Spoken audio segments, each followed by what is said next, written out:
Bismillahirrahmanirrahim. Assalamualaikum warahmatullahi wabarakatuh. Alhamdulillahi wa kafa wassalatu wassalamu ala rasulihil mustafa wa ala alihi wa sahbihi wa man iktafa amma ba'd. Jamaah salat zuhur Masjid Manarul Ilmi rahimani wa rahimakumullah. Hari ini kita akan melanjutkan bab yang ke-38, yaitu motivasi untuk mempelajari nasab guna menyambung silaturahim. Kalau kemarin kita membaca asar Umar bin Khattab radhiyallahu anhu, hari ini kita akan membaca asar Ibnu Abbas radhiyallahu anhuma, ada di nomor 73. Nomor 73. An Ibnu Abbas radhiyallahu anhuma annahu qala: ihfazu ansabakum tasilu arhamakum. Pelajarilah nasab kalian agar kalian bisa menyambung silaturahim. Pelajarilah nasab kalian agar kalian bisa menyambung silaturahim. Dan kemarin kita sudah jelaskan nasab itu secara garis besar ada berapa jalur? 3. Kemana? Ke atas, ke bawah, ke samping. Ke atas siapa? Bapak, ibu, kakek, nenek, dan seterusnya. Ke bawah, anak, cucu, cicit, dan seterusnya. Ke samping, kakak, adik, besan. Kakak, adik, besan. Ini perlu dipelajari supaya kita bisa menyambung silaturahim. Kemudian apa kata beliau? Fa innahu la bu'da birrahimi idza qarubat wa in kanat ba'idah wa la qurba biha idza ba'udat wa in kanat qaribah. Kata beliau, sejauh apapun jarak seseorang, sejauh apapun jarak seseorang, selama dia kerabat kita, maka dia adalah dekat. Apa? Sejauh apapun jarak seseorang, selama dia kerabat, maka dia dekat dengan kita. Walaupun dia di Papua, sedangkan kita di Aceh, maka Papua itu dekat. Kenapa? Karena dia kerabat kita. Sebaliknya, sedekat apapun jarak seseorang, kalau dia bukan kerabat, sejatinya dia jauh. Sejatinya dia jauh. Bukan berarti kita nggak boleh berinteraksi dengan orang yang bukan kerabat kita, bukan. Akan tetapi perlu dipahami bahwa kerabat walaupun jauh, itu haknya lebih besar daripada yang bukan kerabat walaupun dekat dengan kita. Jadi jangan sampai kita salah prioritas.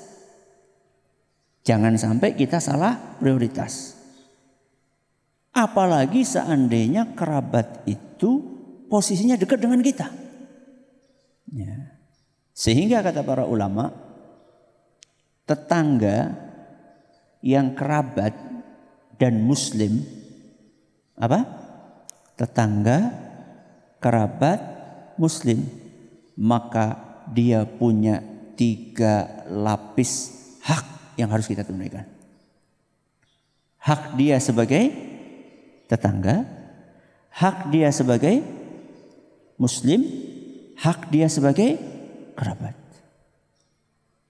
Maka dari sini kita mengetahui betapa parahnya kesalahan orang yang merusak silaturahim dengan kerabat yang juga tetangga dan muslim. Ini parah banget ini.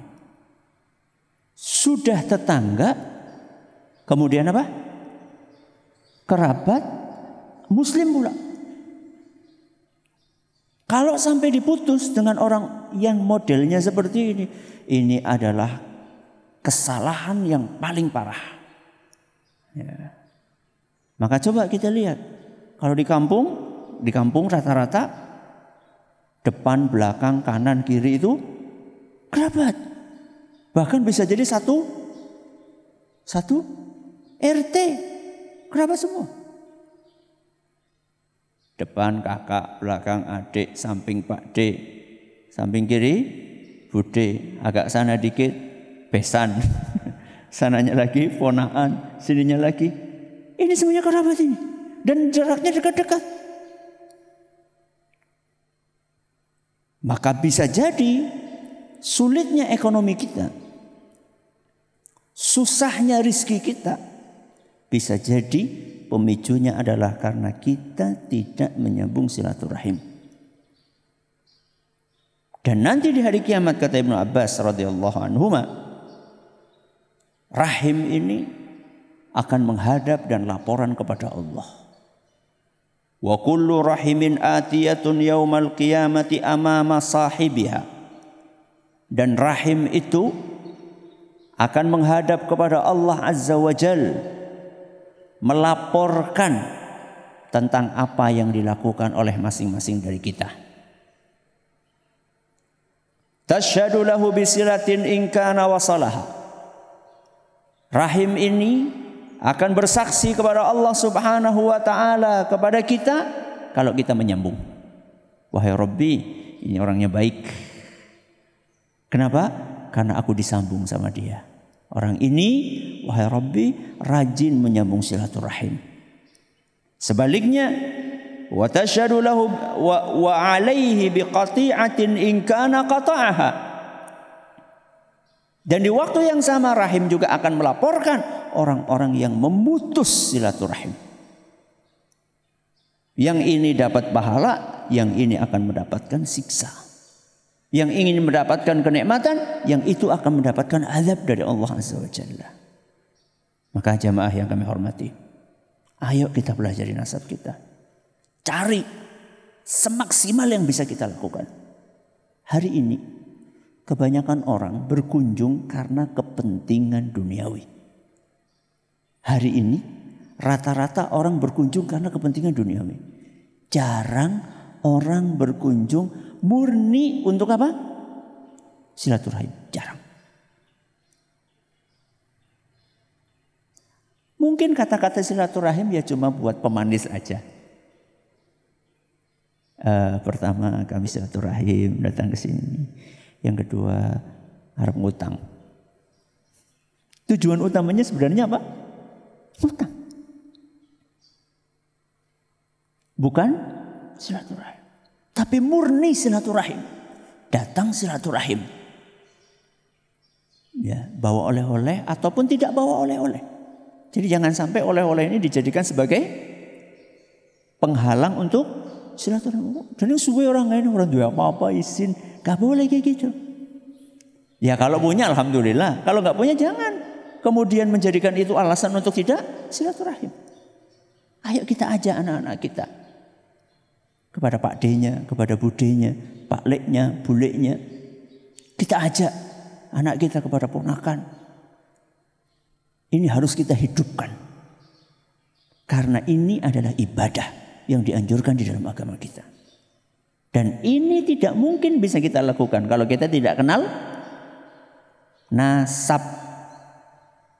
Gimana kita tahu bahwa itu adalah Pak D kita kalau kita nggak tahu nasab? Gimana kita tahu kalau itu ponakan kita kalau kita nggak tahu nasab? Maka pelajari nasab. Pelajari nasab. Maksimalkan untuk mencari. Alhamdulillah sekarang sarana banyak. Sarana banyak. Berbeda dengan dulu. Sekarang ada WA, kemudian ada Google Map, ada Telegram, macam-macam sekarang. Bisa kita telusuri. Ya, berbeda dengan dahulu yang susah dan belum ada sarana-sarana tersebut.